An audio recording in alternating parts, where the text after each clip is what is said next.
À présent, on passe à l'actualité sportive. Bonsoir Lise-Laure. Bonsoir Dominique. Alors, on va continuer sur les matchs amicaux et la seule affiche du jour, c'était Cameroun-Koweït. C'est un match qui se jouait cet après-midi à Koweït City. Oui, c'était la première sortie pour les Lions indomptables du Cameroun.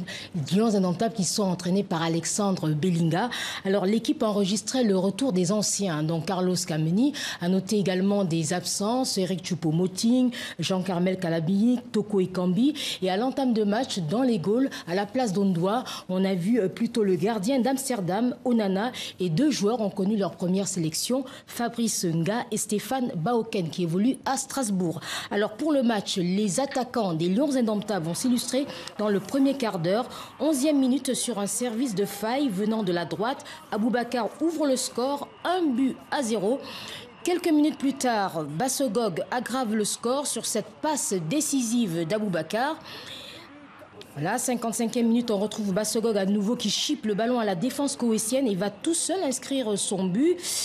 Et il se blesse dans la foulée. Alors les Koweïtiens réduiront le score à la 60e minute par l'intermédiaire de Yacoub Altawara. Les Lions l'emportent par 3-1.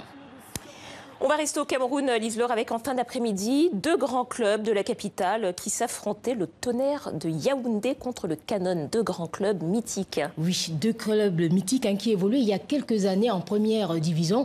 Le Tonnerre de Yaoundé, alors le Tonnerre dans lequel ont évolué Roger Mila, Rigobertson et Georges Weah. Et dans le Canon, il y avait Thomas Nkono, Théophile Abega. Bref, là, c'était cette grande... La crème de la crème. La crème de la crème, voilà. Et j'en passe. Donc les deux clubs évoluent aujourd'hui en deuxième division. Alors évidemment, il y a moins de supporters. Et cet après-midi, ils s'affrontaient pour le compte de la 7e journée. Les anciennes gloires, il faut dire, sont nostalgiques de cette grande époque. Marcel Amoko a rencontré au stade Roger Mila. On l'écoute. Ça a toujours été de très très grands matchs. Et je pense pour moi que c'était les vrais derbys.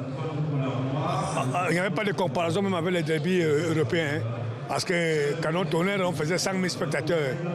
Je ne pense pas que Barcelone, Real Madrid fasse 5 000 spectateurs ou bien Paris Saint-Germain, Marseille. C'était le vrai derby aussi au Cameroun parce que déjà 3 semaines, 1 mois avant, ça s'est préparé dans les deux équipes. Donc c'est un énorme plaisir de retrouver ce derby. Malheureusement que c'est en deuxième division. Voilà, et cet après-midi, donc, le derby a tourné à l'avantage du Canon de Yaoundé qui s'est imposé par 2-1. Voilà, énorme plaisir aussi de retrouver Roger Mila, Lise-Laure. Et puis on va revenir sur le match d'hier entre la Côte d'Ivoire et le Togo.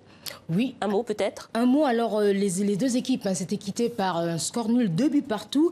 Et les éléphants et les éperviers, une bonne performance en fait pour les poulains de Claude Leroy qui étaient menés par 2-0.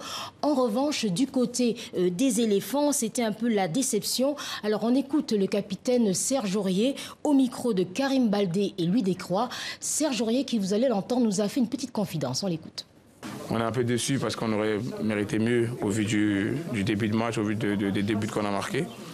Mais voilà, on est encore dans la reconstruction du groupe, on est encore dans la reconquête de la confiance. Je pense que pour un premier match en 2018, c'est pas mal même si on peut faire mieux. Bon, on est content déjà du sélectionneur qui est là. Je pense que coach Camara aussi, c'est un coach qui connaît cette équipe-là, qui nous a connus, moi par exemple, depuis la Coupe du Monde la dernière, donc qui nous a suivis aussi à la CAN où on a gagné, qui nous a suivis à la dernière CAN. Donc je pense que quelqu'un qui connaît un peu le groupe.